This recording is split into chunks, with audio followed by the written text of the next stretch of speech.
ሰላም የተከበራችሁ ተመልካቾቻችን እንደምን ከርማችኋል? ይህ ትውልድን ለሙሽረት ማዘጋጀት የተሰኘው ፕሮግራማችን ነው። እንግዲህ ብዙዎቻችሁ በመደወል በፌስቡክ ገጻችንም ደግሞ የተለያዩ መልእክቶችን በመጻፍ ድጋሚ እንድንጀምር ባቀረባችሁልን መሰረት ያው በተለያየ ምክንያትኛ ስቱዲዮ ግንባታ ላይ ስለነበር ላልተወሰነ ጊዜ አቋርጠናል። አሁን ግን ያው ነው ፕሮግራማችንን ጀምረናል። የጻፋችሁልን የጠየቃችሁን ደውላችሁን በጣም እናመሰግናለን። አሁንም ከሐዋርያው ዶክተር ዘላለም ጌታቸው ጋር ነን። ባለፈው ጊዜ የነበሩን ፕሮግራሞቻችንን እንደምታስታውሱት በክፍል 1 ላይ በርካታ መንፈሳዊ ፕሮግራሞችን ወደ እናንተ አቅርበናል። አሁን ደግሞ እንደገና ከቆምንበት ሐሳብ እንጀምራለን። ሐዋርያው እንግዲህ በድጋሚ ስቱዲዮ ስለተገናኘን በዚህ አጋጣሚ በተመልካቾቻችን ስም ላመሰግን ወዳለሁ። እንግዲህ እንደምታስታውሰው በጣም መንፈሳዊ ብስለት ያላቸውንና ሰውን በክርስቶስ ማንነት ላይ የሚተክሉ ትምህርቶችን ስናስተላልፍ ቆይተናል። በተለይም ደግሞ ባለፈው ጊዜ ባቆምንበት ሐሳብ ልጅነት የእግዚአብሔር ልጅነት የሚገኝባቸው መንገዶች ብለን በዘር ነው የሚለውን ሐሳብ አንስተን ነበርና እስቲ ከሱ በመነሳት ለተመልካቾቻችን ሪቫይዝ አድርገን ወደ ዛሬው ፕሮግራማችን ደግሞ እንቀጥላለን።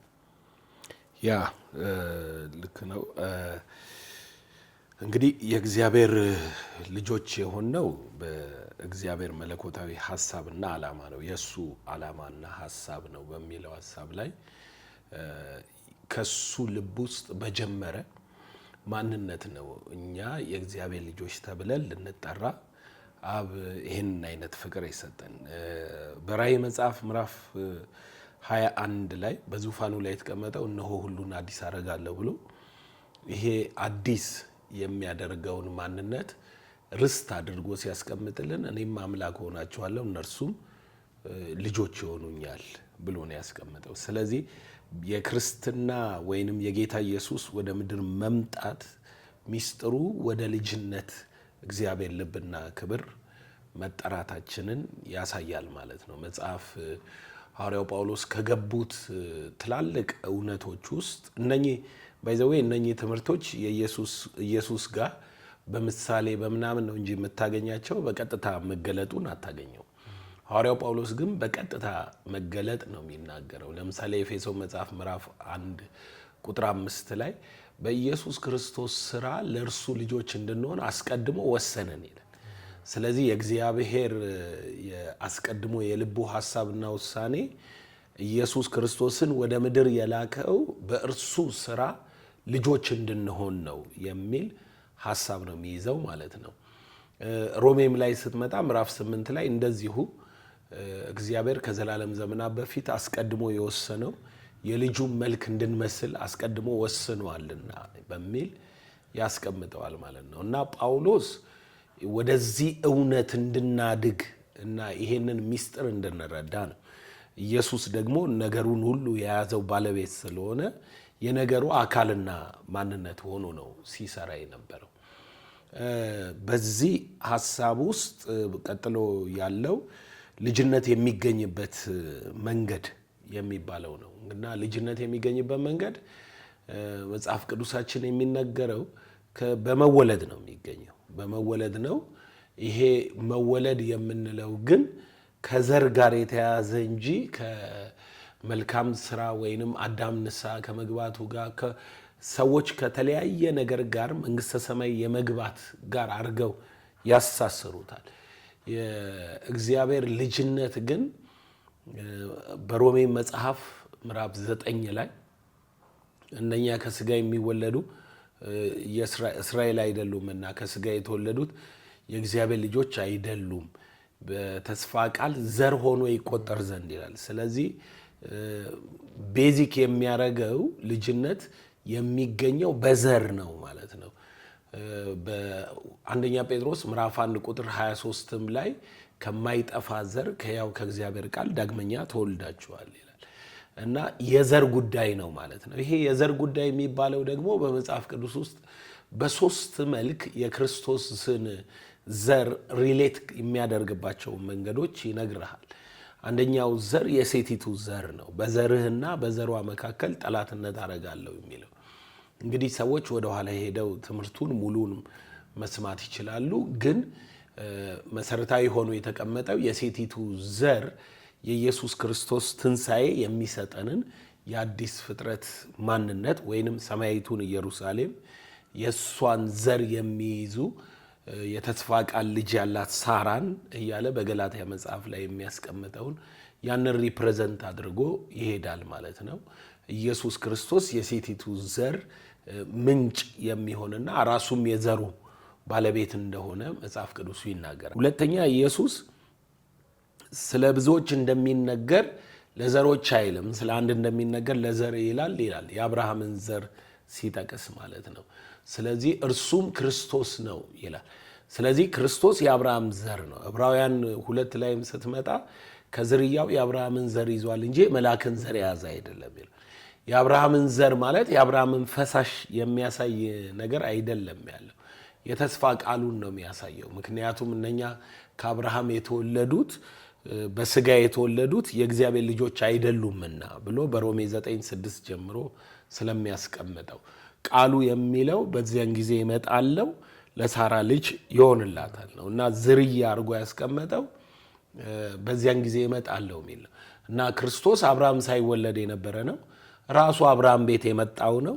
የተስፋውም ቃል የሚለው እመጣለሁ ነው። ስለዚህ በተስፋ ቃሉ መሰረት ክርስቶስ መጥቶ የአብርሃም ዘር ሆኗል ይላል። ቀጥሎ ያለው ደግሞ ስለ ዳዊት ነው የሚያወራው። የዳዊት ዘር ግንድ ያለው ክርስቶስ ነው እና ይሄ የዳዊት ዘር የሚባለው አሁንም ከዳዊት የወገቡ ፈሳሽ ጋር የተሳሰረ ሳይሆን የመንግስቱ ንግስና ስልጣን ጋር የተሳሰረ ጉዳይን ያሳያል ማለት ነው። መጽሐፍ ቅዱሳችን ሲነግረን ክርስቶስ ማርያም ስትጸንሰው ምንድነው ያለው? የአባቱን የዳዊት ዙፋን እግዚአብሔር ይሰጠዋል ነው የሚለው።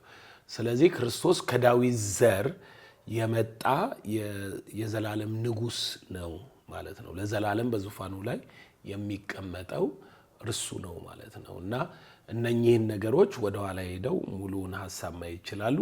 ለኛ ግን የት ጋር አቁመንና መንደርደሪያ የሚሆኑንን ልጅነት በሚለው ሐሳብ ላይ ይሄንን ማየት እንችላለን። ኦኬ፣ በተለይ የተነሳበት ሐሳብ የእግዚአብሔር ልብ የሚለው ሰዎች በቀጥታ እምነታቸው ከእግዚአብሔር ሐሳብ ጋር እንዲሆን ያደርጋል።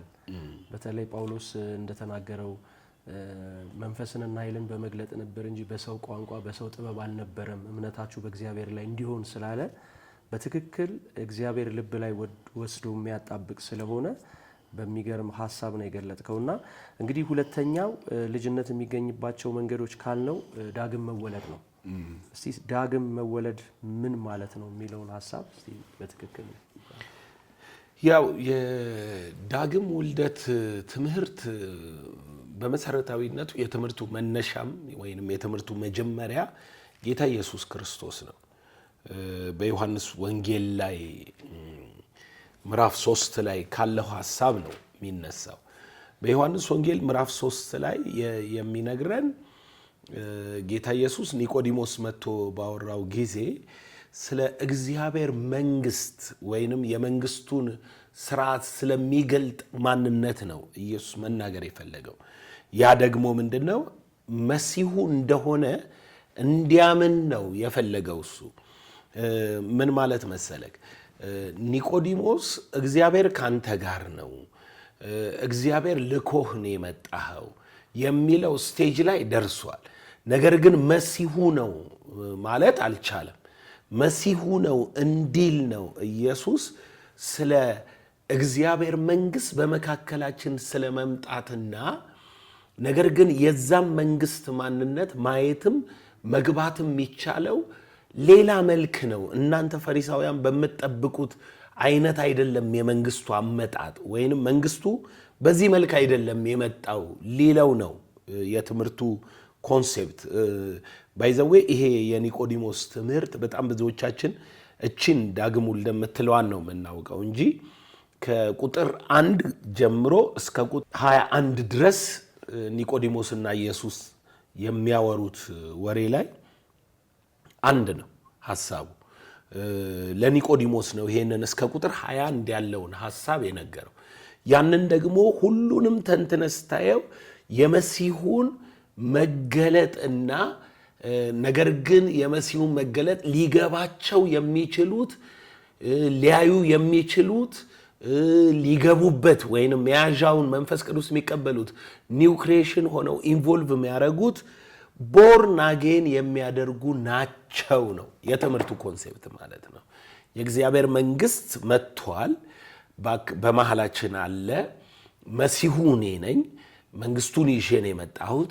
ግን መረዳት የምትችሉት ወይንም ማየት የምትችሉት ወይንም መግባት የምትችሉት ፈሪሳውያን እንደሚጠብቁት የእግዚአብሔር መንግስት በኃይል ተገልጣ እዛ በአካል የሚሆነው ክስተት ሉቃስ 19:11 ላይ ወደ ኢየሩሳሌም መቅረባቸው እንደሆነ ባዩ ጊዜ የእግዚአብሔር መንግስት ፈጥኖ ሊገለጥ ያለ መሰላቸው ይላል። እሱ ግን ምሳሌ ነገራቸው። መንግስት ይዞ ሊመጣ ወደ ሩቅ አገር ሄደ፣ ሌሎቹን እዚህ ሾማቸው። 10 ምናን 5 ምናን 2 ምናን 1 ምናን ሰጥቶ ነግዱ አላቸው ይላል። አሁን ምንድነው የእግዚአብሔር መንግስት ብለህ ኢየሱስን ብጠይቀው በመንፈስ አሁን የመጣ በአካል መገለጥ በዳግም ምጽአት እስኪመጣ ድረስ ዳግም የተወለደ ሰው የሚገባበት አሁን እኛ ኒው ቴስታመንት ይሄ ነው። በቃ ሰው ዳግመኛ ሲወለድ ብቻ ነው የእግዚአብሔር መንግስት ሴንስ ማድረግ የሚችለው፣ መቅመስ የሚችለው፣ ማየት የሚችለው። ኢየሱስ እሱን ያስቀመጠለት። አሁን ኢየሱስ ሞቶ ከተነሳ በኋላ ደቀ መዛሙርቱ ይሰብካሉ፣ ይዞራሉ፣ እንዲላሉ የእግዚአብሔር መንግስት መታለች እያሉ ነው የሚያወሩት። መሲሁ ኢየሱስ ነው ከሞት ተነሳ ምናምን ሲሉ ስለሱ መነሳትና መሄድ ምናምን ማውራት ፈልገው አይደለም። የመሲሁ ዘመን ነው፣ የብርሃን ዘመን ነው፣ የጽድቅ ዘመን ነው፣ የቤዛነት ተደርጎልን ድነናል እያሉ ነው የሚቀጥሉት። እሱ ማለት መንግስቱ በመካከላችሁ ናት፣ እንዴት አይታያችሁም ሲባል የሚታያቸው የሚገቡባትም ቦርን አጌን ያደረጉ ናቸው። የትምህርቱ ሐሳብ እዚህ ላይ ይይዛል ማለት ነው። ስለዚህ የመጀመሪያው ሐሳብ ዳግም ውልደት የሚለው ሐሳብ የተጀመረው ከዚህ ኮንሴፕት ነው ማለት ነው። ይሄንን መረዳት እንድንይዝ ነው ኢየሱስ ዳግም ውልደት ትምህርትን ያስቀመጠልን። በዳግም ውልደት ትምህርት ውስጥ ግን መሰረታዊ የሆኑ የኒቆዲሞስ ጥያቄዎችና የኢየሱስ መልሶች አሉት። እነኚህ የኒቆዲሞስ ጥያቄዎች መጥቶ ጌታን ሲጠይቀው ኢየሱስ ምን አለ? እውነት እውነት እልሃለሁ ሰው ዳግመኛ ካልተወለደ በቀር የእግዚአብሔርን መንግስት ሊያይ አይችልም አለ። ዳግመኛ ካልተወለደ በቀር አየ። ከቃሉ ፍቺ ኒቆዲሞስ ተነሳና ማንም ሰው አሁን ሊጠይቅ የሚችለውን እቺ ዳግም የምትለዋን ፊደል ይዞ ኒቆዲሞስ ለጌታ አንድ ሐሳብ ብልጭ አረገ ማለት ነው። ይሄ ያነሳው ሐሳብ ምን ይላል? ሰው ከሸመገለ በኋላ እንዴት ሊወለድ ይችላል? አየ ውልደቱን የስጋውን ውልደት ፈርስት ቦርን አድርጎ ሰከንድ ቦርን ኒቆዲሞስ ያኛውን አውቀው መንፈስና ውሃ የሚለውን ወይንም የእግዚአብሔር ቃል የሚለውን መንፈሳዊ ሰው ከእግዚአብሔር መወለድ የሚለውን አያውቀውም ኒቆዲሞስ። ስለዚህ ኒቆዲሞስ አንደኛ መወለድ የምትለዋን ስጋን ያዘና ያንኑ ስጋ ወደ ኋላ አጠንጥኖ እናቱ ማፀን ገብቶ እንደገና ይወለዳሉ ያለ ዩሲ መወለድ ይሄ ነው ኢንተርፕሬቴሽኑ። የሰው ልጆች አሁን ማንም ሰው ዳግም ተወልጃለሁ ብትለው ተምሳሌታዊ ንግግር ነው ምናምን ብሎ ሊልህ ይችላል እንጂ ውልደት አለ ብሎ አያምንም። ወይንም የመወለድ ስርዓት አለ ዳግም መወለድ የሚባል አሁን ከስጋ እንደተወለድክ እንዲሁ ከመንፈስ ትወለዳለህ የሚል እምነት አይኖራቸውም። ለምን? የመጀመሪያ ውልደታቸው የስጋ ስለሆነ ያንኑ ስጋ እንደገና የሚወለድ ነው የሚመስለው ማለት ነው። ስለዚህ ያንን ሲጠይቀው ነው ኢየሱስ ኖ አለ። ኢየሱስ መለሰ እንዲህ ሲል እውነት እውነት እላለሁ ሰው ከውሃና ከመንፈስ ካልተወለደ በቀር ወደ እግዚአብሔር መንግስት ሊገባ አይችልም። ከስጋ የተወለደ ስጋ ነው፣ ከመንፈስ የተወለደ መንፈስ ነው። ይሄን ነው ሁለት ውልደት ብሎ ጌታ ለየለት። አንተ ያወራኸው ከስጋ የተወለደው ስጋን ነው።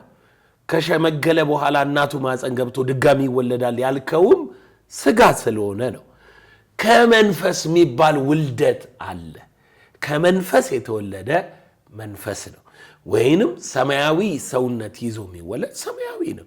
የእግዚአብሔር ልጅነት ይዞ የሚወለድ የእግዚአብሔር ልጅ ነው።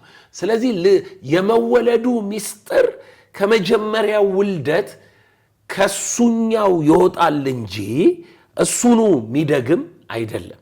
ከስጋ የተወለደ ስጋ ስለሆነ፣ ከመንፈስ የሚወለድ ደግሞ መንፈስ ስለሆነ ማለት ነው። ስለዚህ ጌታ ኢየሱስ ይሄንን ለኒቆዲሞስ ሁለቱን ከፍሎ የመጀመሪያው ውልደት ፍጥረታዊ ነው፣ ቀጥሎ ያለው ውልደት ደግሞ መንፈሳዊ ነው ብሎ ይለዋል። ይሄንን ዳግም የምትለዋን ሐሳብ በደንብ ተንትነን እንያት። የዳግም ውልደት ጉዳይ ከሰው ልጆች በስተቀር በመላእክት ዓለም የሚደረግ ጉዳይ አይደለም። ብቸኛው የዳግም ውልደት ያለው በሰው ዓለም ውስጥ ነው። በሌላ አማርኛ ከሰውነት ያልተወለደ ሰው ወደ እግዚአብሔር ልጅነት ሊገባ አይችልም። አንዳንድ ጊዜ መላእክት የእግዚአብሔር ልጆች ናቸው የሚል ሐሳብ ይነሳል በመጽሐፍ ቅዱሱ ላይ የተጠቀሱ ቃሎችን እየተወሰዱ፣ ሌላ ጊዜ ደግሞ የዳግም ውልደት እግዚአብሔር ሌሎች ፍጥረቶችንም አድኗል የሚል ሐሳብ አላቸው። ይሄ ግን እውነት አይደለም። ዳግም ውልደት የምትባሏች የዳግም ውልደት ስርዓትም መርህም የተቀመጠው ለሰው ብቻ ነው። የሰው የመጀመሪያ ውልደት ነው የዳግም ውልደት በር የሚሆነው።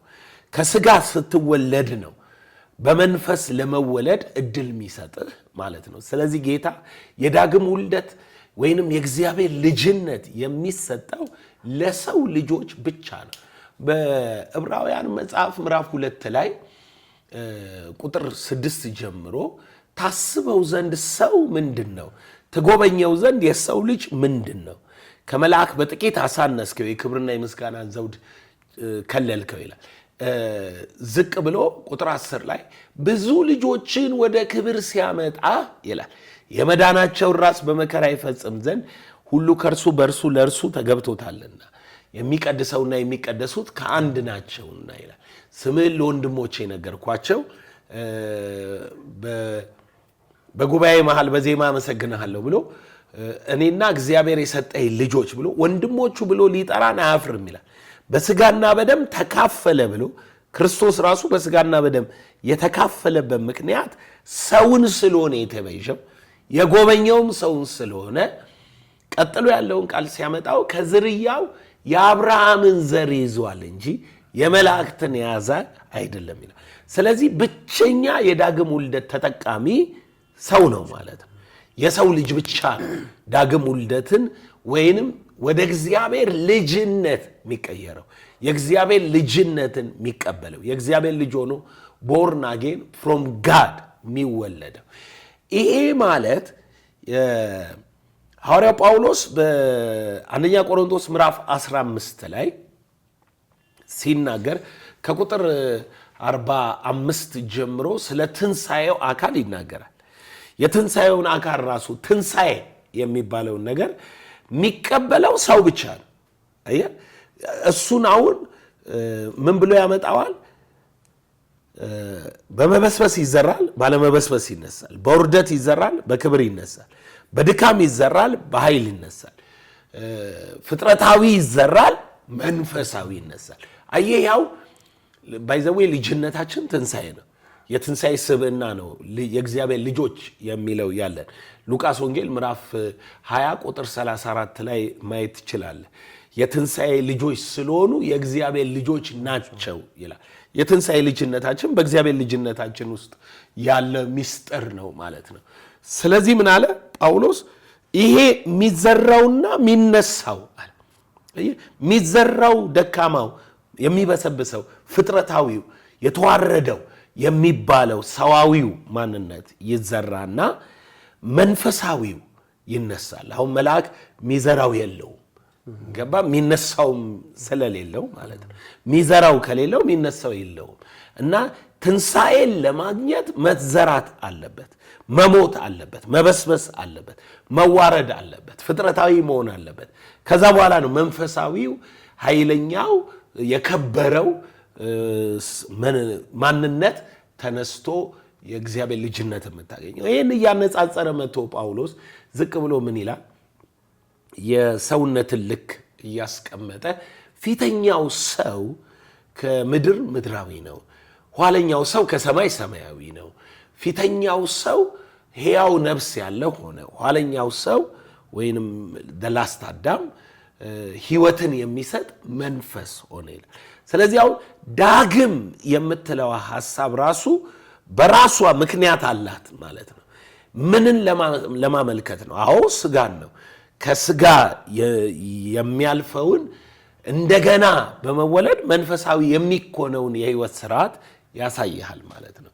ይሄ መንፈሳዊ የሚሆነውን በዮሐንስ ወንጌል ምዕራፍ 1 ቁጥር 12 ላይ የምታገኘው ማንነት ነው። ለተቀበሉት ሁሉ ግን በስሙ ለሚያምኑ ለነርሱ የእግዚአብሔር ልጆች የሆኑ ዘንድ ስልጣን ሰጣቸው። he gives them power ኃይል ይለዋል እንግሊዘኛው። he gives them power to become the son of God. to become ምን ማለት መሰለ? ይሄ the same word ነው። አንድ የዮሐንስ ወንጌል ምዕራፍ 1 ቁጥር 14 ላይ ቃል ስጋ ሆነ የሚለው the word became flesh። ልክ እንደዚህ to become a son of God አየ ጌታ ቃል እግዚአብሔር የነበረው ወልድ እግዚአብሔር የነበረው ሰው ሂውማን እንደሆነው እንዲሁ ደግሞ እኛ የሰው ልጆች የሆንን በዳግም ውልደት to become a son of God። ይሄ born again የሚልክ ይሄንን ነው። ኢየሱስ እዚህ ላይ ታዲያ ቁልጭ አድርጎ ሲያስቀምጥ ምን አለ? ይሄ የእግዚአብሔር ልጅ ፓወር ሲሰጣቸው እንደዛ ሲሆኑ ወይንም ልጅነትን ሲያገኙ ምን ይፈጠራል አለ? እነርሱም ከእግዚአብሔር ተወለዱ እንጂ ከደም ከስጋ ፈቃድ ወይም ከወንድ ፈቃድ አልተወለዱም ይላል። እነኚህ ቦርን አጌን ያደረጉት የተወለዱት from the spirit የሚባለው አሁን ይሄ ነው። የእግዚአብሔር ልጅ ነው የሆኑት። አየ ቦርን አጌን ስታረግ ቅድም ኢየሱስ ከስጋ የሚወለድ ስጋ ነው፣ ከመንፈስ የሚወለድ መንፈስ ነው ብሎ ነበር። ከስጋ የተወለድክ ማለት ፍጥረታዊ አዳማዊ ማንነትን የተካፈልክ ማለት ነው። ከመንፈስ የተወለድክ ማለት በዮሐንስ ወንጌል ላይ ያለው ከመንፈስ የሚወለድ ከእግዚአብሔር የተወለደ ማለት ነው። የእግዚአብሔር ልጅ የሆነ ማለት ነው። ከእግዚአብሔር ነው የሚወለዱት እንጂ ከስጋና ከደም አይደለም። የእግዚአብሔር ልጆች ናቸው ተብለን በመጽሐፍ ቅዱስ ውስጥ በብዙ ስፍራዎች ላይ ተጽፎልናል ስለ እግዚአብሔር ልጅነታችን። ግን ይሄንን ልጅነት ያገኘነው በመወለድ ነው። ከእግዚአብሔር በመወለድ ነው ያገኘነው። አንዳንዱ አዳም ንስሐ ገብቶ ክርስቲያን የሆነ ይመስለዋል። አይደለም፣ ተወልዶ ነው ክርስቲያን የሚኮነው።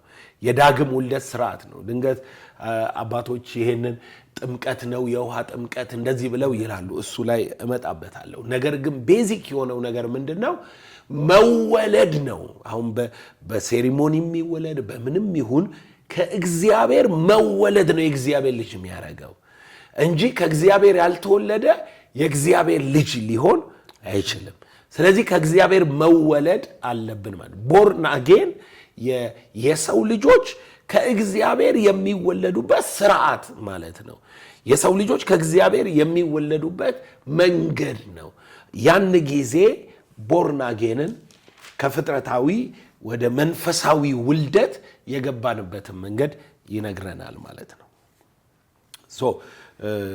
ምትለው ነገር ካለ በዚህ ሐሳብ ላይ ማለት እንችላለን። ቀጥሎ ግን እንዴት እንወለዳለን ዳግም ውልደት ለሚለው ሐሳብ ላይ እንመጣበታለን። ኦኬ፣ መሰረታዊ የሆነ ነገር ነው ያነሳኸው።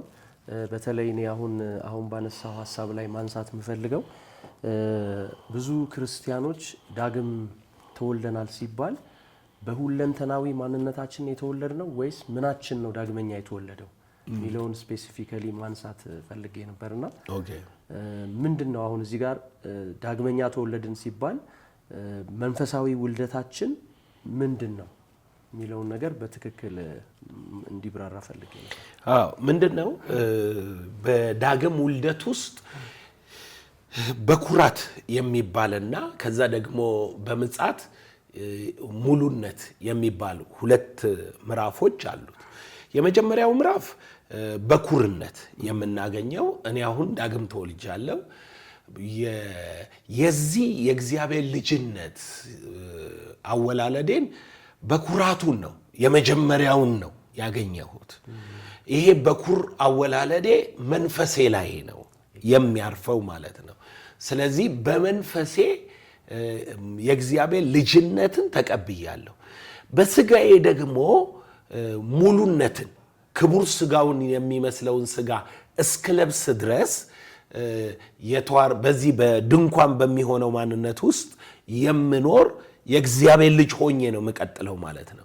ስለዚህ ያንን ሙሉነት እስካገኘ ድረስ የመንፈስ በኩራት ተቀብዬ በመንፈሴ ቦርን አጌን አድርጌያለሁ። እነኚህን አንድ 3 ጥቅሶች ልስጥህና እነኛ ቤዚክ ጥቅሶች የመንፈስ በኩራትን ይነግሩናል ማለት ነው። በተለይ ቃሉን ራሱ የተጠቀምኩት ከሐዋርያው ጳውሎስ ከተጠቀመው ከራሱ ቃል ወስጄ ነው። ምዕራፍ 8 የሮሜ መጽሐፍ ምዕራፍ 8 ላይ ሐዋርያው ጳውሎስ ምን ይላል? ፍጥረት ለከንቱነት ተገዝቷል የሚለውን ያው ሮሜ 8 ሙሉን ስታነበው ስለ መንፈሳዊ ማንነትና እንትኑን ይነግርሃል። ግን ፍጥረት ለከንቱነት ተገዝቷል ብሎ ከቁጥር 18 ጀምሮ እየተነተነ ይመጣና የፍጥረት ናፍቆት የእግዚአብሔር ልጆች መገለጥ ይጠባበቃል ይላል። የእግዚአብሔር ልጆች አሉበት በዚህ ጉዳይ ውስጥ አለ።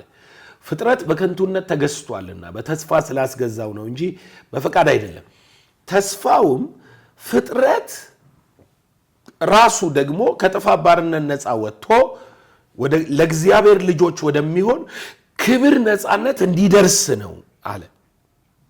የእግዚአብሔር ልጆች ወዳሉበት ክብር ነፃነት ማለት ነው፣ ወደሱ እንዲደርስ ነው አለና ቁጥር 23 ላይ እርሱም ብቻ አይደለም ነገር ግን የመንፈስ በኩራት ያለን ራሳችን ደግሞ የሰውነታችንን ቤዛ የሆነውን ልጅነትን እየተጠባበቅን ራሳችን በውስጥ ሰውነታችን እንቃታለን። የልጅነታችን ሙላት ልጅነትን እየተጠባበቀን በሰውነታችን ላይ ክቡር ስጋውን የሚመስለውን ያንን ሰማያዊ ማንነት ምድራዊ ማንነት እንደለበስን የሰማያዊ ማንነት እንለብሳለን አላለም ጳውሎስ? ያንን ሰማያዊ ማንነት እስከምንለብስበት ቤዛነቱን የትንሣኤውን ቀን እየጠበቅን በመንፈስ በኩራት እንኖራለን። አየህ፣ እኛ የመንፈስ በኩራት ያለን በመንፈሳችን በኩርነትን የተቀበልን። ስለዚህ እግዚአብሔር ልጆች ሆነን የተጠራ ነው። በዚህ በድንኳን ውስጥ የምንኖር ለዚሁ የሰራን እግዚአብሔር በሁለተኛ ቆሮንቶስ ላይ በደንብ አድርጎ ጳውሎስ ይጠቅሰዋል። ምዕራፍ 5 ላይ ድንኳን የሚሆነው ምድራዊ መኖሪያችን ቢፈርስ በሰማይ ያለ በእጅ ያልተሰራ የዘላለም ቤት የሚሆን ከእግዚአብሔር የተሰራ ሕንፃ እንዳለ እናውቃለን። በዚህ ውስጥ በእውነት እንቃትታለን። ከሰማይ የሚሆነው መኖሪያችንን እንድንለብስ እንናፍቃለን። ለብሰን ራቁታችንን አንገኝም።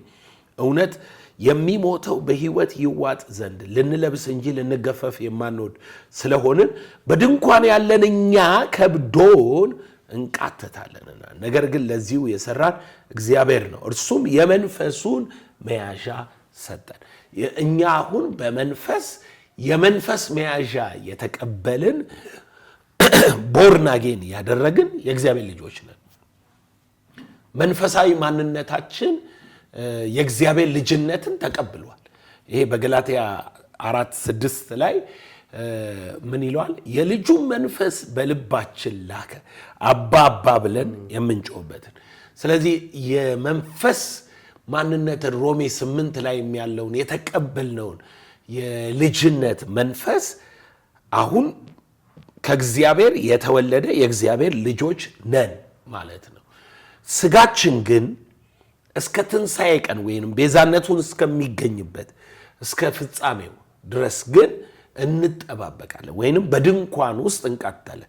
እግዚአብሔር ነው ለዚህም የሰራን። ይሄ በሆነ ነገር ፕሮሰስ ምናምን የሚሆን ሳይሆን እግዚአብሔር ነው ለዚህም የሰራን ይላል።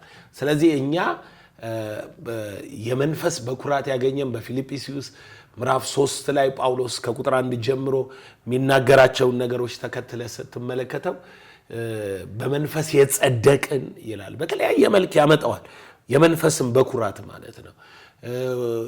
በልባችን የበራ ብሎ ሁለተኛ ቆሮንቶስ 4 ላይ 6 ላይ ልባችን እንደበራ የውስጥ ሰውነታችን ብሎ ይገልጠዋል። የውስጥ ሰውነታችን የእግዚአብሔር ልጅነትን እንዳገኘ በተለያየ አገባብ ያስቀምጥልናል ጳውሎስና በጣም ብዙ ቦታ እነኚህን ሐሳቦች ታገኛቸዋለህ። ቦርን አጌን ያረጋው መንፈሳችን ነው። በትክክል በጣም በሚገርም ሁኔታ ነው ያብራራው። ምክንያቱም ብዙ ሰዎች ያውኛ በሰው ሁለንተና እናምናለን፣ መንፈስ ነፍስና አካል ስጋ ብለን እናምናለን እና ብዙ ሰዎች የእግዚአብሔር ልጆች ናችሁ ሲባል ስጋቸው ይሄ የሚታየው ውጫዊ ስጋቸው የእግዚአብሔር ልጅ እንደሆነ አድርገው ይቆጥሩና በቃ ትግል ውስጥ ይገባል። እኛ ህይወት ልጅ ከሆንኩኝ እንዴ ስጋቸው ሲጎሳቆል የተለያየ ነገር ሲደርስበት የእግዚአብሔር ልጅ ከሆንኩ ታዲያ ይሄ ነገር ለምን ደረሰ? የነጻነት ህይወት ነውና ተማሩ በላቸው። አዎ ማክሰኞ በዚህ አጋጣሚ በሚገርም ሁኔታ የነጻነት ህይወት የሚል ትምህርት ተጀምሯልና መታችሁ እንድትማሩ በዚህ አጋጣሚ እንጋብዛለን። የት ጋር ነጻነትን ሰው መለማመድ እንዳለበት ማወቅ አለበት። ኤግዛክትሊ እና በጣም ጥሩ አርገን ያብራራው። ሌላው እዚህ ጋር ደግሞ ሁለተኛ ማንሳት የምፈልገው ሐሳብ ዳግም ውልደትን በተመለከተ ብዙ ጊዜ የሚነገሩ እንትኖች አሉ። በተለይ ክርስቲያን ሴክት ውስጥ ያለን ሌሎች የክርስቲያን እምነት ተከታይ ያሉ ሰዎች የሚያነሷቸው እንትኖች አሉ። ምንድነው ሰው የውሃ ጥምቀት ከወሰደ ነው ዳግመኛ የሚወለድ የሚል። ለምሳሌ ህፃናትን የሚያጠምቁ ሰዎች በቃ ዳግመኛ ተወልዷል ብለው የሚወስዱበት አካሄድ አለና ይሄ ከእግዚአብሔር ቃል አንፃር እንዴት ነው የሚታየው? ሰው በእርግጥ የውሃ ጥምቀትን ወስዶ ዳግመኛ መወለድ ይችላል? እንዴት ነው የሚለውን እዚህ ላይ ዋና ሐሳብ ስለሆነ ይሄንን እስቲ እናወራ። እንግዲህ የምንመጣበት ሐሳብ ነበረ። አሁን ያነሳው ሐሳብ በዚህ በኢየሱስ ትምህርት ላይ ነው። ብዙ ሰዎች ቤዝ አድርገው ውሃን ለዳግም ውልደት የሚጠቅም ነው ብለው የሚያስቀምጡት። ኢየሱስ ሲናገር ሰው ከውሃና ከመንፈስ ካልተወለደ በቀር ወደ እግዚአብሔር መንግስት አይገባም ብሏል። ስለዚህ ከውሃና ስላለ ሊትራል ውሃን ይወስዱታል። ውሃን ይወስዱትና በውሃ ካልተጠመቅ ቦርናጌን አትሆንም ይላሉ። ወይንም ደግሞ በሌላ አባባል አንዳንድ ሰዎች ሰው ክርስቲያን የሚሆነው ሲጠመቅ ነው ይላሉ። ይሄ በአባቶች ትምህርት ውስጥ ያለ ነው ተብሎ ይነገራል። አሁን ሰክሴሽንን የሚያምኑ ሰዎች እኛ ሰክሴሽንን ከሐዋርያት መሰረት ነው ምንነሳው እንጂ ሰክሴሽን ሐዋርያው ጳውሎስ ለጢሞቴዎስ ለእንትና ተብሎ እነኛ አባቶች አርሊ ታይም የተረጎሙት ምናምን ብለን አንለም። ለምንድነው እሱን ማትለው ብለህ ብጠይቀኝ ኦሬዲ የጳውሎስ ሐሳብ በአብላጫው እዚህ ውስጥ አለ። መሰረታዊ የሆነው እንደው ቢያንስ ሊለወጥ የማይችለው ወንጌል እዚህ ውስጥ አለ። እኔ አሁን የጳውሎስ ሰክሴሽንን ተከትዬ ነው መመጣው ብዬ ነው በትምህርቱ መንፈስ ማምነው እንጂ በሌላ አይነት መረዳት ደግሞ የሚመጣላቸው የዮሐንስ አይነት ወይ የጴጥሮስ አይነት ያላቸው ሰዎች ሊኖሩ ይችላሉ። ግን መጽሐፉ አለ እጃችን ላይ።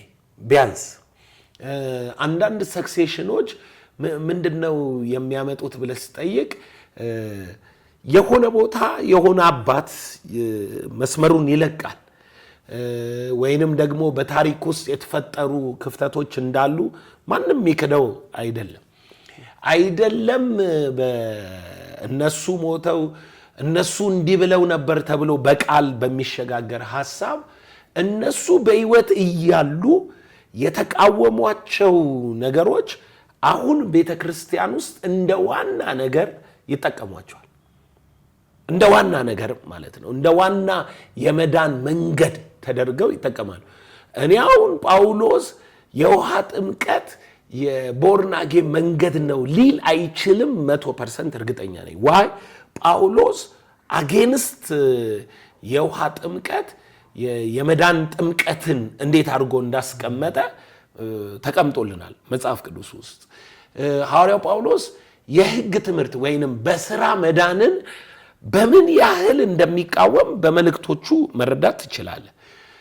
የገላትያ ቤተክርስቲያን ደግሞ ከጳውሎስ ትምህርት ወጥታ በስራና በመልካም ነገር ወይም በአይሁዳዊ ሴሪሞኒያል በሆነ ሲስተም ውስጥ በማለፍ መዳን ይገኛል ብላ ስትነሳ ምን ያህል እንደተቃወማት እናውቃለን። የሚገርመው ግን አሁን ያሉ ቸርቾች ለምሳሌ እነኚህ ኦልድ ቸርቾች የሚባሉ ኦርቶዶክስና ካቶሊክ ቤተክርስቲያን ላይ ስትሄድ ቤዚክ የእምነታቸው መሰረት ሆኖ ለሺህ ዓመት የመጡባቸው ነገሮች የገላትያ ቤተክርስቲያን ስህተቶች ናቸው። ሉተር እስኪመጣ ድረስ የእምነት አቋማቸው ሰዎች በመስዋዕታቸውና በሚሰሩት ስራ ደህንነትን ያገኛሉ የሚል አቋም ይዘው ነው የሄዱት። በመስዋዕታቸው ማለት ሞተም ሊሰዋልክ ይችላል ሙት ዓመት እየተባለ ወይንም ደግሞ በተለያዩ ጻድቃን ስም በሚሰጥ መጽዋዕት ለቤተ ክርስቲያን በመሰዋው መስዋዕት ያንን ሁሉ እንኳን ሜካፕ ለመስጠት የመንፈስ ዓለም ሲኦልና መንግስተ ሰማይ ትሄዳለ ሳይሆን መሃል ላይ ትሆናለ የሚል ሁሉ መገለጦች ነበሩት። እነኚህ ሁሉ መረዳቶች የሚያምታቱን ሰክሴሽንን ተከትለው የመጡ ሰዎች ተብለው የሚታሰቡ ቤተ ክርስቲያኖች ናቸው። እንግዲህ እነኚህ አይነት ሐሳብ የሚነግር ግን በህይወት እያለ ጳውሎስ የተቃወማቸውን አስተምሮች ዛሬ የቤተ ክርስቲያን መሰረት ሆኖ ስታይ የጳውሎስ ሰክሴሽን አይደለም ያለው እንድትል ያረጋል ማለት ነው። ሉተር ነው የጳውሎስ ሰክሴሽን ያለው ብለን ነው ምናምነው። ለምን ብለህ በጠይቀኝ መልሱ የሚሆነው ጳውሎስ የእምነትን ጽድቅ እንጂ የሚናገረው የሥራን ጽድቅ ስለማይደግፍ ማለት ነው። በሥራ ሊድኑ የሚወዱ ከክርስቶስ ተለይተው ከጸጋው ወድቀዋል ነው የሚለው። ይሄ ገላትያ 5 ላይ ያለው ግልጥ ቃል ነው።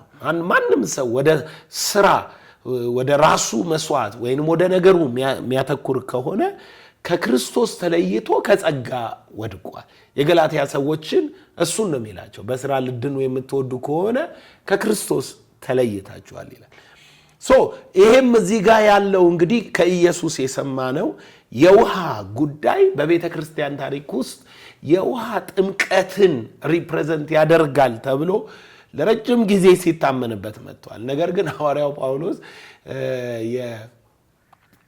የኤፌሶን ቤተ ክርስቲያንን ሐዋርያት ሥራ ምዕራፍ 19 ቁጥር 2 ላይ ባገኛቸው ጊዜ ጥያቄ ጠየቃቸው ማለት ነው። እና ደቀ መዛሙርት ናቸው፣ የአጵሎስ ተማሪዎች ናቸው፣ ስለ ኢየሱስ በደንብ ሰምተዋል። ግን አያቸውና ባመናችሁ ጊዜ መንፈስ ተቀበላችሁን አላቸው። እነሱም መንፈስ እንዳለም አልሰማንም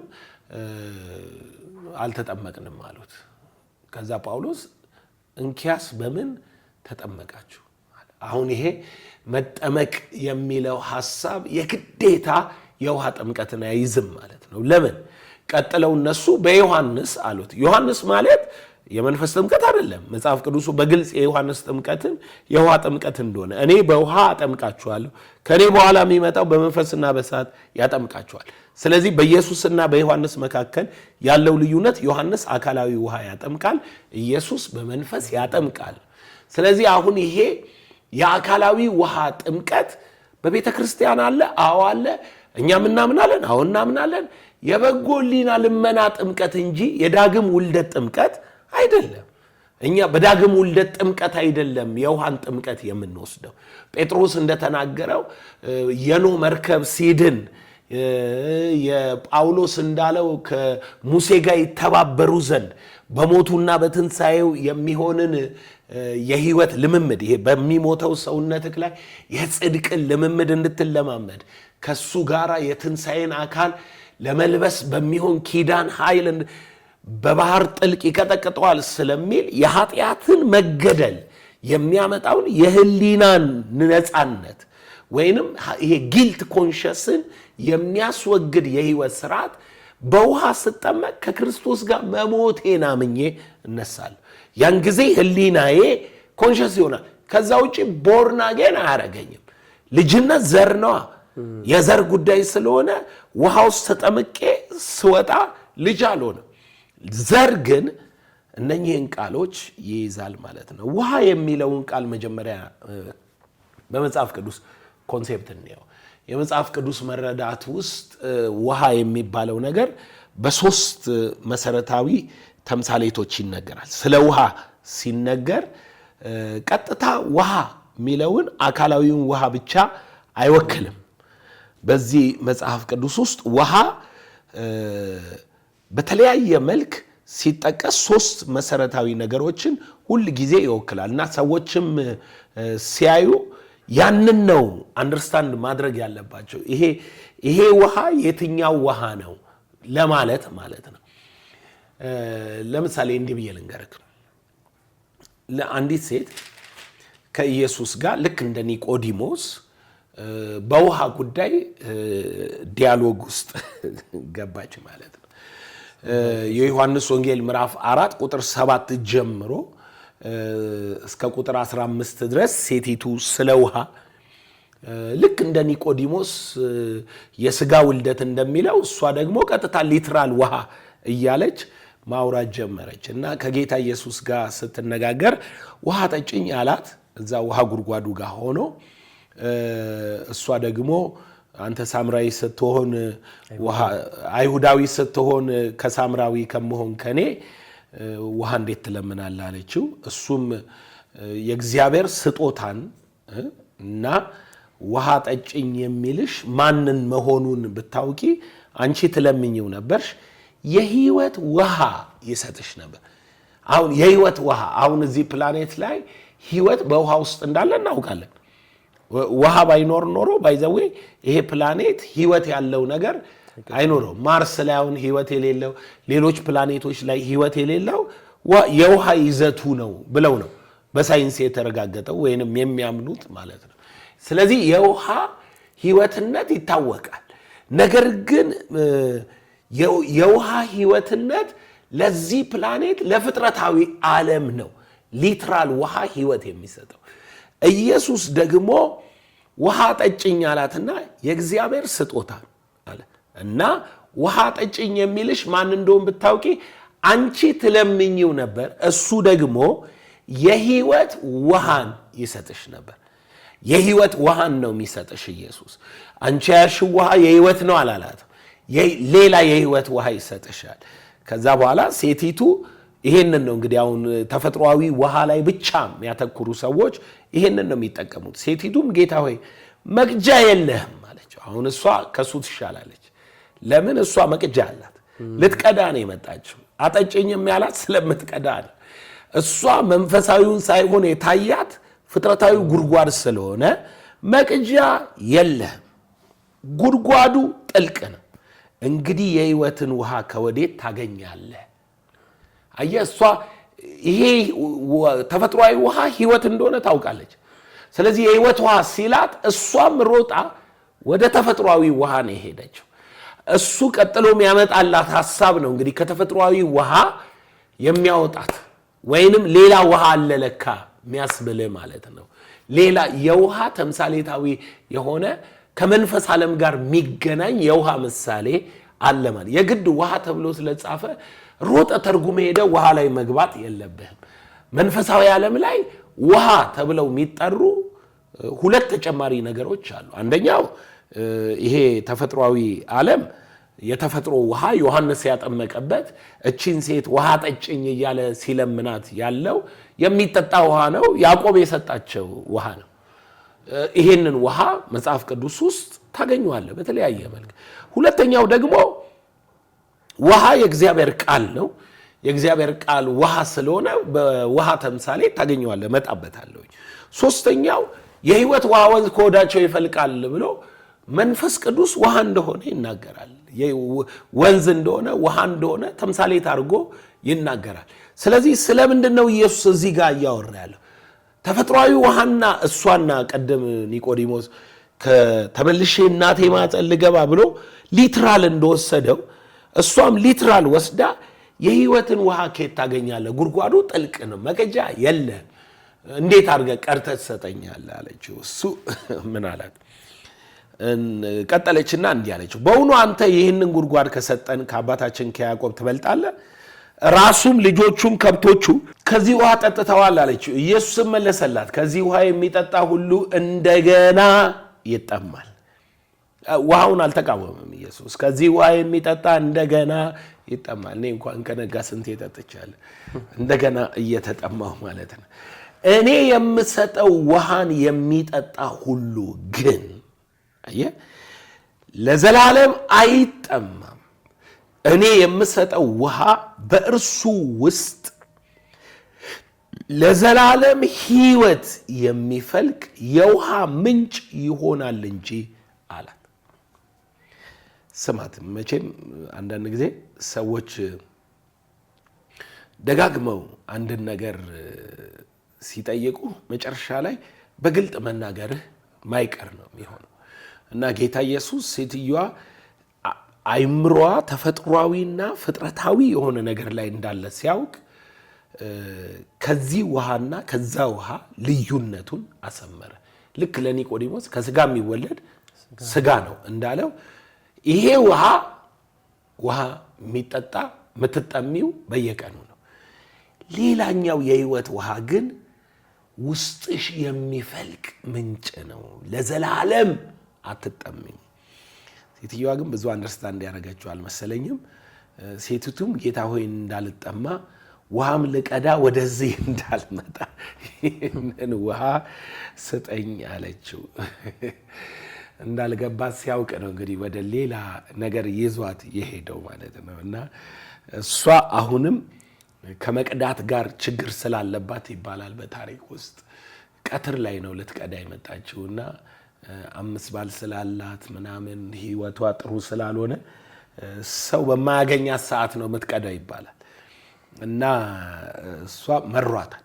ስለዚህ ጌታን እንዳልጠማ እሱም ብቻ ሳይሆን እዚህ መመላለስም ስለሰለቸኝ ወደ ውስጥ እየፈለግ ስፈልግ ብዬ ውሃ እያወጣው እንድኖር ስጠኝ አለችው። እና እሱ ወደ መለኮታዊው አሰራር ገባ ማለት ነው። እና ይሄ ውሃ የእግዚአብሔር ቃል የሚሰጣትም የእግዚአብሔር ቃል በኋላም የሚያመጣላት መሲሁ እሱ መሆኑንና እሱ ደግሞ ሄዳ ከተማውን ጠርታ ስትመጣ ሰዎቹም የሚመሰክሩለት አሁን አንቺ ስላልሽን አይደለም እኛ ራሳችን ከአፉ ሰምተናል እርሱ ክርስቶስ እንደሆነ እናምናለን ያሉት ቃሉን ነው የሰሙት። ስለዚህ ከቃል ጋር የተያያዘ የመገለጥ ማንነት ነው የሚነግር ማለት ነው። እና የእግዚአብሔር ቃል በውሃ ተምሳሌት ይነገራል። አሁን ተፈጥሯዊ ውሃ መጥምቁ ዮሐንስ ያጠመቀበት እቺ ሴት እንጠጣ የምትለው ውሃ አለ። ኢየሱስ ደግሞ የዘላለም ሕይወት ያለው በእግዚአብሔር ቃል ውስጥ በሌላ መልክ ደግሞ የተቀመጡ ውሃዎች አሉ። ለምሳሌ መዝሙር 1 እንደዚህ ይላል፣ ምስጉን ነው በክፉዎች ምክር ያልሄደ፣ በዋዘኞች ወንበር ያልተቀመጠ፣ በቀንና በሌሊት ቃሉን ያስባል፣ እርሱም በውሃ ፈሳሾች ዳር እንደተተከለ ዛፍ ነው። በሌላ አማርኛ ይሄ ቃል ውሃ ፈሳሽ ነው ይለዋል ዳዊት። ይሄ ቃሉ ውሃ ነው አለና አንተ ህይወትክ መጥቶ እዚህ ዛፍ ላይ ዛፍክ ያንተ ህይወት እዚህ ሲተከል ቀንና ሌሊት ይሄ የምታስብ ከሆነ ልክ ዛፍ ውሃ ሲያገኝ እንደሚለመልም ያንተም ህይወት ይለመልማል። ምክንያቱም የእግዚአብሔር ቃል ምን ስለሆነ ውሃ ስለሆነ። ጳውሎስም ኤፌሶን 5:25 ላይ ይሄንኑ ይነግረናል። በውሃ ምሳሌ ከቃሉ ጋር አጥቦ ካነጻት በኋላ ይላል። በውሃ ምሳሌ ነው ከቃሉ ጋር አጥቦ የሚያነጻት። ስለዚህ የእግዚአብሔር ቃል ውሃ ተብሎ በመጽሐፍ ቅዱስ ውስጥ ተጠቅሷል። ኢየሱስ የጠቀሰው ቃል ውሃ ብሎ የጠቀሰው ቃል ስለ ዳግም ውልደት ተፈጥሯዊውን ውሃ ነው ወይስ ቃል የሚለውን ውሃ ነው? አሁን መንፈስ የሚለው እዚህ ጋር ስላለ መጽሐፍ ቅዱስ ውስጥ ሶስተኛው ትርጓሜ መንፈስ ነው። የህይወት ውሃ ወንዝ ከሆዳችሁ ይፈልቃል። መንፈስ ቅዱስ በውሃ ምሳሌ ጠጡ እንዲበሉ እየተባለ በብዙ በብሉይ ኪዳን ባሉ እንትኖች ኑ ያለ ዋጋ ጠጡ የህይወትን ውሃ ጠጡ ምናምን ይላል። የሚያወራው ስለ መንፈስ ቅዱስ ባለ ህይወት ውስጥ ነው እና የእግዚአብሔር ወንዝ ብሎ ስለ ወንዞች ይነግራል። ከተማይቱ ከዙፋኑ የሚወጣው የህይወት ውሃ ወንዝ ነበር። ያ ወንዝ ሆሊ ስፒሪት ጋር የተያያዘ ነገር እንደሆነ መጽሐፍ ቅዱሱ ይነግረናል። እሱ መንፈስ በሚለው እዚህ ጋር ስለተጠቀሰ መንፈስ ኢየሱስ ውሃ መንፈስ መንፈስ ብሎ አይልም። ከመንፈስና ከመንፈስ ካልተወለዳችሁ በቀር አይልም። ኢየሱስ ውሃ ሲል ከሁለት አንዱን ነው ማለት ነው። ወይ ቃል ነው ወይ ተፈጥሯዊ ውሃ ነው። ከሁለት አንዱን ነው የሚነግር። አሁን ኢየሱስ በትምህርት ውስጥ ቃል ይሁን ውሃ ጥምቀት ክሊል አላደረገም። ነገር ግን የኢየሱስን ትምህርት የተማሩት ሐዋርያት የዳግም ውልደት ስርዓት ላይ ምንና ምን ነው ለዳግም ውልደት የተጠቀሙት? ይሄ ነው እንግዲህ ወሳኙ ነገር ማለት ነው። አሁን ሐዋርያት ሰዎችን በቃል በእግዚአብሔር ቃል ዳግመኛ ሲያስወልዱ ካየክ ከቃልና ከመንፈስ ካልተወለዳችሁ በቀር ወደ እግዚአብሔር መንግስት አትገቡም ማለቱ ነው ኢየሱስ። አየ ሐዋርያት በውሃ ያጠመቁ ዳግም ሲወልዱ ካየ ምን እያልክ ነው የምትሄደው? ከውሃና ከመንፈስ ብለ ኒትራል ውሃውን ጥምቀት ብለ ወስደ ማጥመቅ ይችላል። ስለዚህ እኔ ምነግርህ ሙሉ የሐዋርያትን መልእክት ማየት ይችላል። ሐዋርያው ጳውሎስ ከቃል መወለድ ግዴታ ነው ብሎ በልብህም በአፍህም ሆኖ ቃሉ ቀርቦልሃል ይላል። የዳግም ውልደትን በሮሜ 9 ላይ ከቁጥር 7 እና 8 ላይ ከቃል የሚወለዱ እነርሱ ዘር ሆነው ይቆጠራሉ ብሎ ስለ ቃል ይነግረናል። በተለያዩ ቦታዎች ላይ የቦርን አጌን ስርዓት የቃል ስርዓት እንደሆነ ጳውሎስ አስቀምጦ ነግሮናል። ሌላ ቦታ ስትሄድ ደግሞ ጴጥሮስ ነው እንግዲህ 4 ሐዋርያት ነው መጠቅስልህ። ጴጥሮስ ጋር ስትሄድ ጴጥሮስም የሚነግርህ ያንኑ ነው። ያንኑ የሚነግርህ በአንደኛ ጴጥሮስ ምዕራፍ 1 ቁጥር 23 ላይ ከማይጠፋ ዘር ከሕያው ከእግዚአብሔር ቃል ዳግመኛ ተወልዳችኋል ብሎ በግልጥ ሲያስቀምጠው ስጋ ሁሉ እንደ ሳር ነው፣ ክብሩ ሁሉ እንደ ሳር አበባ ነው። ሳሩ ይጠወልጋል፣ አበባው ይረግፋል ይላል። ስለዚህ ምን ያሳያል ማለት ነው? ጴጥሮስ ስጋ የሚለውን ትቶ ቦርን አጌን ፍሮም ዘ ወርድ ይላል። ስለዚህ የእግዚአብሔር ቃል ነው ኢየሱስ የተጠቀመው ማለት ነው። ያዕቆብ ጋር መሄድ ትችላለህ። በያዕቆብ መልእክት ምዕራፍ 1 ቁጥር 18 ላይ ምን ይላል? ለፍጥረቱ የበኩር አይነት እንድንሆን በእውነት ቃል አስቦ ወለደን ይላል። ስለዚህ እኛ የተወለድነው በእውነት ቃል ታስበን ነው። ከቃል ነው የምንወለደው፣ ወይንም የቃል ዘር ነን። ቃል የእግዚአብሔር ቃል ነው በልብህም በአፍህም ሆኖ የሚቀርብልህ መንፈሳዊ ስብዕናም የሚሰጥ ዘር ሆኖም የሚቆጠረው ቃል ነው እንጂ ስጋ ዘር ሆኖ አይቆጠርም፣ ውሃ ዘር ሆኖ አይቆጠርም። ዘር ሆኖ የሚቆጠረው ቃል ነው። ስለዚህ ከመንፈስ ጋር ተዋህዶ ዘር ሆኖ ሰዎችን በዳግም ውልደት የሚያስወልዳቸው በኢየሱስ ትምህርት ውስጥ ከውሃና ከመንፈስ በቀር ከውሃና ከመንፈስ ካልተወለደ በቀር ያለው ከእግዚአብሔር ቃልና ከመንፈስ ካልተወለደ በቀር ሰው ወደ እግዚአብሔር መንግስት አይገባም። ምክንያቱም እኔ ምነግርህ ማለት ነው አንድ እውነት ከዚህ ፕላኔት ውስጥ ለእግዚአብሔር መንግስት ወይንም ለመንፈሳዊው ዓለም በምሳሌነት በምናምን ሊጠቅም ይችላል እንጂ በማንነት የሚሄድ አንዳች ነገር የለም። አንዳች ነው ማለት ውሃ ብትል፣ ፀሐይ ብትል፣ አፈር ብትል፣ ወይንም አየር ወይንም ማዕድናት ወይ whatever you call it ፍጥረታዊ የሆነው ነገር ሁሉ ያልፋል። ሁሉ ሲያልፍ አለ ጴጥሮስ ጻድቅ ግን እንደ ተስፋ ቃሉ። ስለዚያው ምን ብቻ ነው ከዚህ ዓለም ወደዛ የሚሄደው? የተስፋ ቃል። ከቃል በስተቀር ወደዛ መሄድ የለም። እኛ ደግሞ ከሚጠፋው ዓለም ጋር ማንጠፋው ከማይጠፋ ዘር ከሕያው ከእግዚአብሔር ቃል ስለተወለድን። ስለዚህ ኢየሱስ በቃልና በመንፈስ ካልተወለድክ በቀር ወደ እግዚአብሔር መንግስት አገባም ነው ያለ። ስለዚህ ውሃ ብሎ የጠራው ኢየሱስ በመጽሐፍ ቅዱሱ ውሃ የሚለው ሐሳብ ስለ ውሃ አካላዊ ውሃ፣ ስለ ቃል እና ስለ መንፈስ ነው የተጠቀመው። እዚህ ጋር ያለው አካላዊ ውሃ ነው እንዳትል አዲሱን ሰው ጋር የአካላዊ ውሃ ተፈጥሯዊ ውሃ ምንም አይነት ተያያዥነት ሊኖረው አይችልም። በእግዚአብሔር መንግስት አሰራር ውስጥ ቃል ነው ከዚህ ዓለም ወደ ሌላኛው ዓለም የመግባት ጉልበት ወይም ሚስጥር ያለው ማለት ነው። ሌላው ከመንፈስ ካልተወለደ በቀር ይላል። ይሄ መንፈሳዊ ውልደት ነው። መንፈስ የልጁን መንፈስ በልባችን ውስጥ ላከ። የእግዚአብሔር ልጅ መንፈስ የሌለው የሱ ወገን አይደለም። ስለዚህ የልጅነትን መንፈስ ተቀብላችኋል ይላል እና ከቃልና ከመንፈስ ነው የምንወለደው። የእግዚአብሔር ልጆች ዳግም ተወለድን ብለን የምንጠራው ማለት ነው። እሺ፣ በጣም በሚገርም ሁኔታ ነው ያብራራኸውና ተመልካቾቻችን እየተከታተላችሁ ያላችሁት ትውልድን ለሙሽርነት ማዘጋጀት በሚለው ፕሮግራማችን ውስጥ ስለ ዳግም ውልደት በጣም ጠለቅ ያለ መንፈሳዊ ስር ሰደን የምንታነጽበትን ነው ከሐዋርያው ጋር እያወራን ያለ ነው። ለአፍታ ቆይታ ተመልሰን እንመጣለን። አብራችሁን ቆዩ።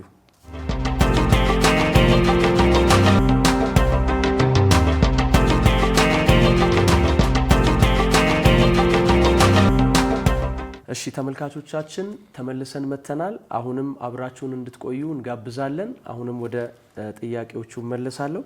እሺ ሐዋርያው ቅድም ባብራራው ዙሪያ ላይ በጣም ሰፋ ያለ መሰረታዊ ነገር ነው ያስቀመጥከውና በተለይ አሁን ዳግም ውልደትን በተለያየ ክርስትና ውስጥ ቅድም እንዳነሳ ነው ሰዎች ዳግም ተወልጃለሁ ሊሉ ይችላሉ። ግን ዋና በህይወታቸው ላይ ኤክሰርሳይዝ የሚያደርጉት ፊል የሚያደርጉት ነገር አለ።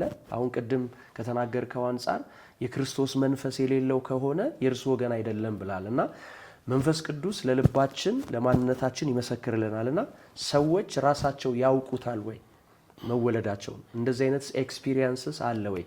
ምክንያቱም ለምንድን ነው ይሄን የማነሳው? በተለይ በዚህ መንፈስ ስራውን አቁሟል በሚሉ ሴሴሽኒስቶች መንፈስ ቅዱስ በአንደኛው ክፍለ ዘመን በሐዋርያት ላይ ብቻ ነው የነበረው፣ የጸጋ ስጦታ የለም፣ መንፈስ ቅዱስ ስራውን አቁሟል ብለው የሚሉ ሰዎች ይሄንን አንዳንድ ሰዎች በመንፈስ ኤክሳይትድ የሚሆኑትን በመንፈስ የሚነኩትን ይሄ የስነ ልቦና ስሜት ነው እንጂ መንፈሳዊ መነካት አይደለም። ምክንያቱም በሌላ ሃይማኖት ያሉ ለምሳሌ በሙስሊም፣ በቡድሃ፣ በተለያየ አይነት ሃይማኖት ያሉት እንደዚህ አይነት ከልቦና ውቅራቸው ተነስተው ኤክሳይትድ ሊሆኑ ይችላሉ። ስለዚህ እነሱ በመንፈስ ናቸው ልንል እንችላለን ወይ? ስለዚህ ስሜታችሁን ነው የምትገልጡት እንጂ ሪል መንፈስ አይደለም የሚሉ አሉና ይሄንንም አያይዘን እንድትመልስ። በተለይ አንድ ሰው ዳግመኛ ከተወለደ በኋላ በምን ያውቃል እሱ ዳግመኛ ለመወለዱ? ኤክስፒሪየንስ አለው ወይ የሚለውን ነገር እንድታብራራው።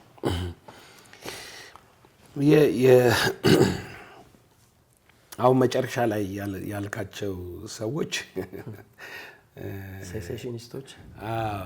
ሴሴሽኒስቶች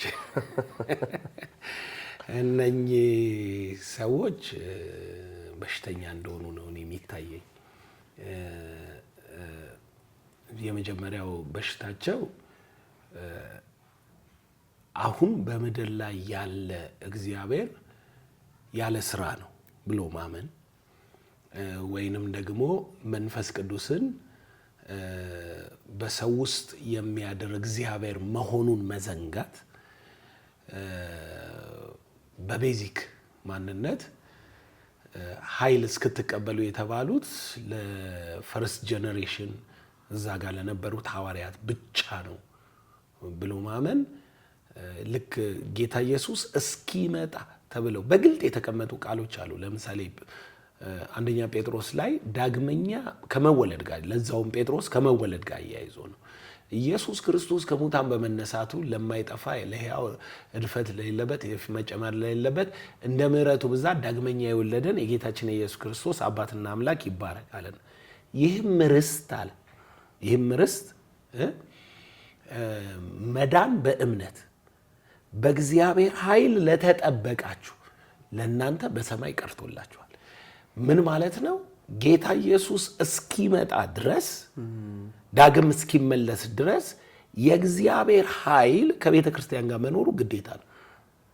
ኃይል ምንል ከሆነ ደግሞ ሱፐርናቹራል ፓወር ነው ሱፐርናቹራል ልምምድ ነው ያ ኃይል ደግሞ ምንም ሌላ ትርጉም ልትሰጠው አትችልም መንፈስ ቅዱስ ይመጣባችኋል ኃይል ተቀበላላችሁ አስማታዊ አይደለም ኤክሳይትመንት አይደለም መንፈስ ቅዱስ ሲመጣብ የሚገለጥ ፓወር አለ ወይንም አንተ ኤክስፒሪየንስ የምታረጋው ፓወር አለ ፓወር እኮ ምንድነው ፓወር የሚለው ፊደል ሲፈታው ድርጊት ነው አይደለም መተግበር ማለት ነው ፓወር ከትግበራ ጋር የተያዘ ነው ኃይል ምንድነው ስትል አንድን ነገር የማድረግ ብቃት ነው የመፈወስ ሊሆን ይችላል ራእይ የማየት ትንቢት ለመናገር ቃል ለማወጅ መንፈሳዊ ስለሆነ ኃይሉ መንፈሳዊ ስራት ኢየሱስ ለምሳሌ በሉቃስ ወንጌል ምዕራፍ 4 ቁጥር 14 ላይ በመንፈስ ኃይል ከምድረ በዳ ተመለሰ ይላል በገንዘብ ኃይል አልተመለሰም በንግስና ኃይል አልተመለሰም በምግብ ኃይል አልተመለሰም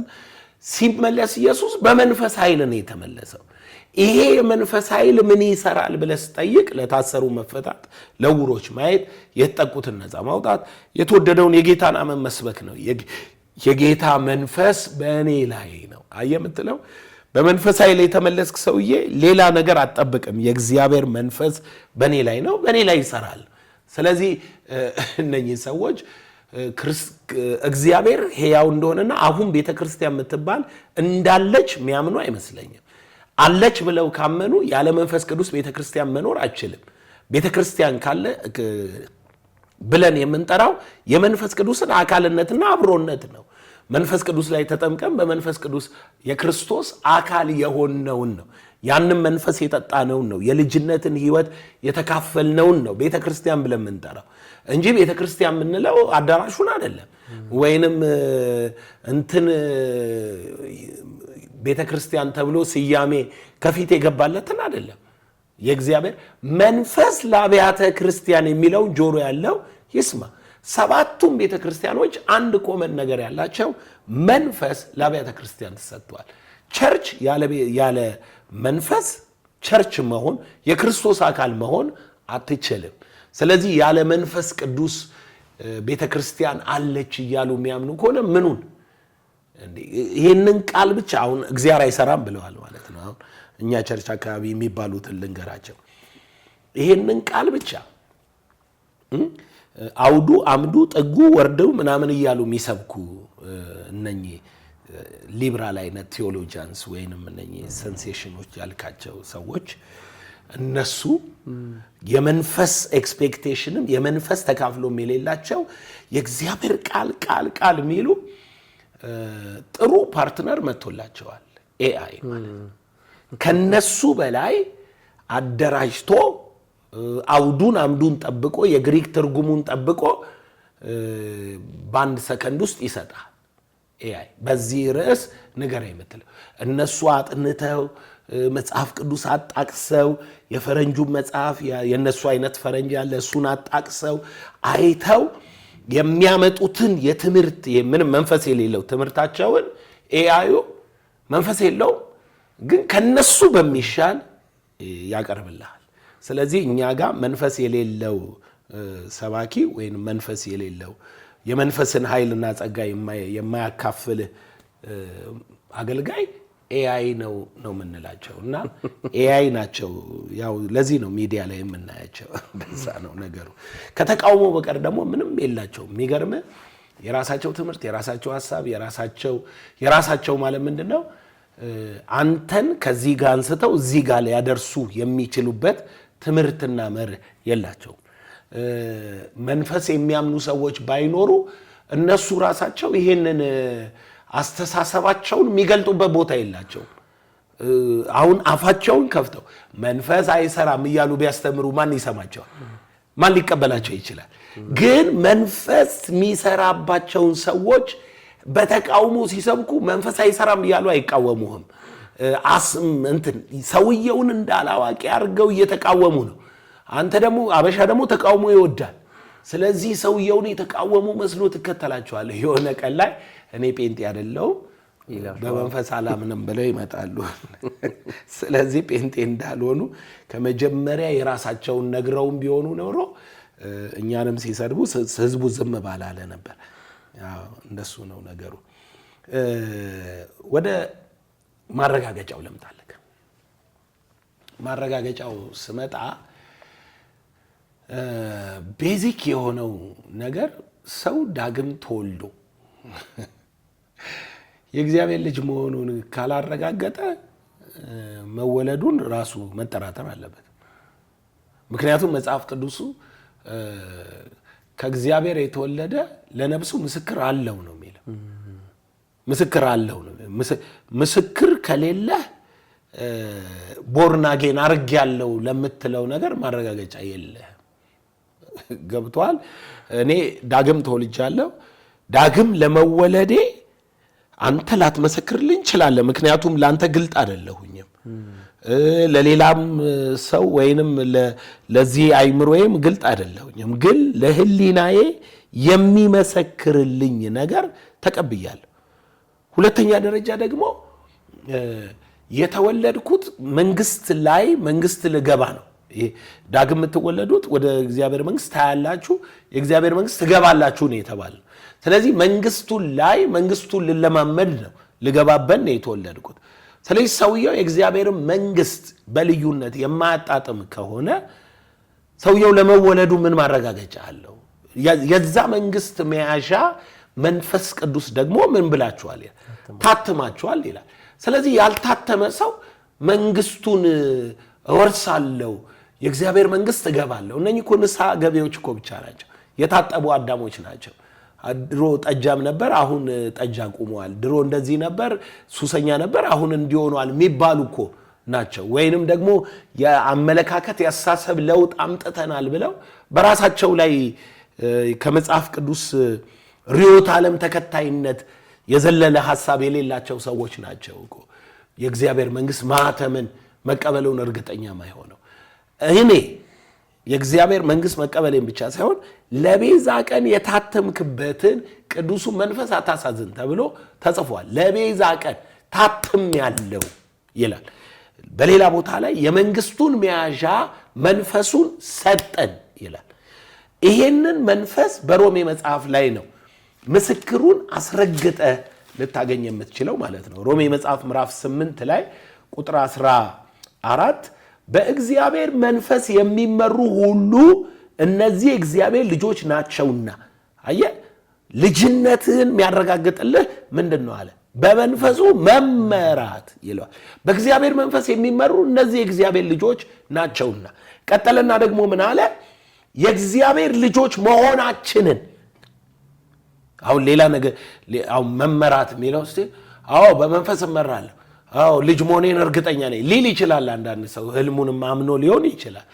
ቀደም እነኛ ተቃዋሚዎቹ እንዳሉትም ስሜቱንም አምኖ ሊሆን ይችላል። እሱ አይደለም ጥያቄው። ምንድነው ጥያቄው? ጥያቄው ይሄ ነው።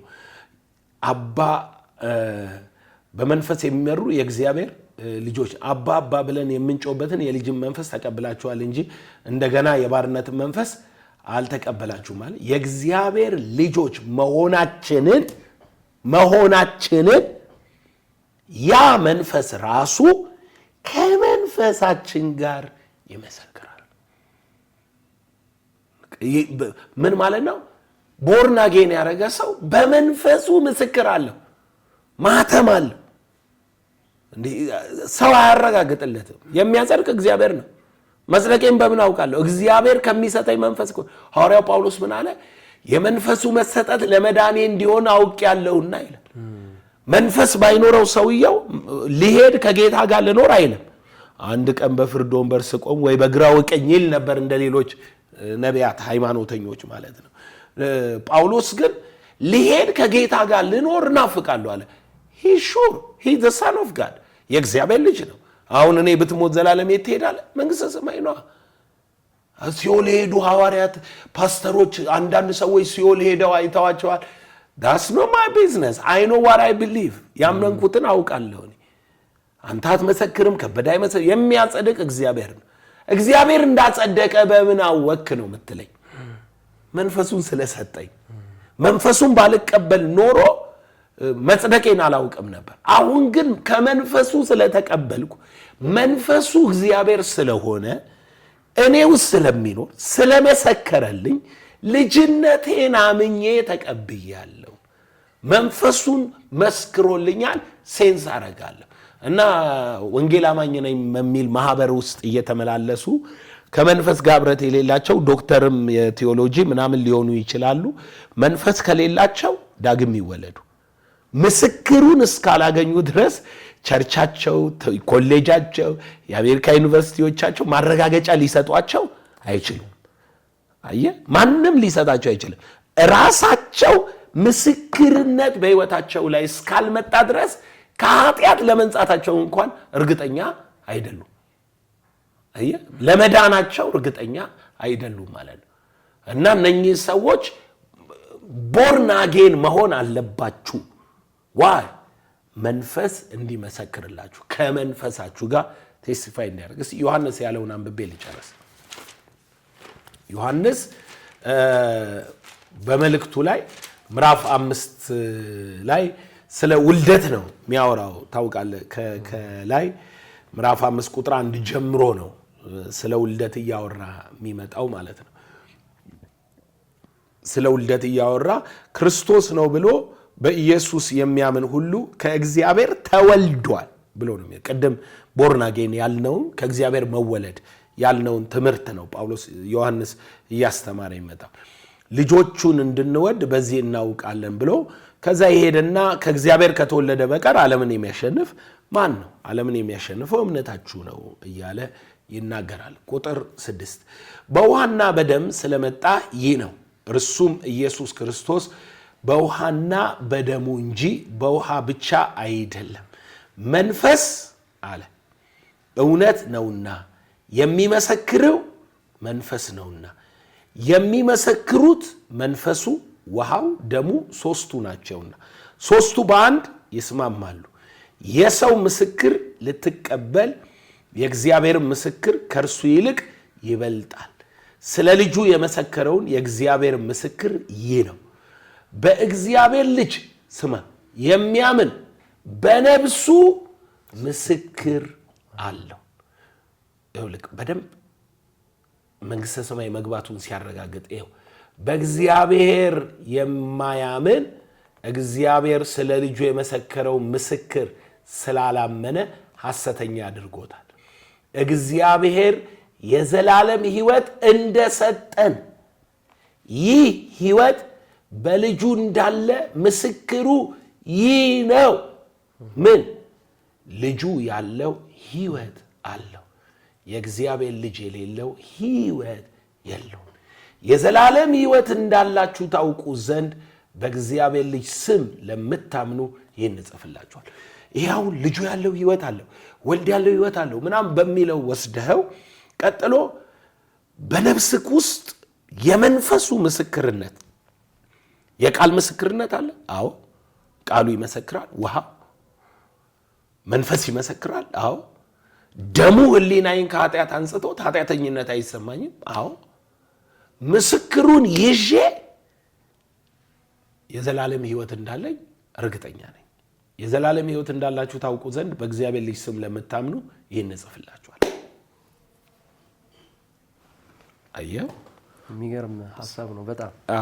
በተለይ እዚህ አሁን እንትን ላይ ጠቀስከውም አንደኛ ዮሐንስ መልእክት ላይም ከሰጠን በሱ ከሰጠን ከመንፈሱ እናውቃለን የሚል ሐሳብ አለና በእርግጠኝነት እንግዲህ ተመልካቾቻችን ዳግመኛ መወለዳችንን አሁን እንደሰማችሁት የመንፈስ ቅዱስ ምስክርነት እንዳለ ማረጋገጣችን ትልቁ የነፍስ ምስክር እንደሆነ ከዚሁ ከሐዋርያው ማብራሪያ ሰምተናል።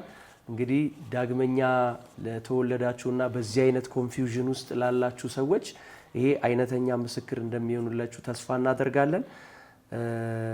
እስካሁን ድረስ አብራችሁን ስለቆያችሁ እናመሰግናለን። በሚቀጥለው ጊዜ ደግሞ ሌላውን ሐሳብ ይዘን እንመጣለን። እስከዚያው ድረስ መልካም ጊዜ እንዲሆንላችሁ እንመኛለን። መልካም ጊዜ ይሆንላችሁ።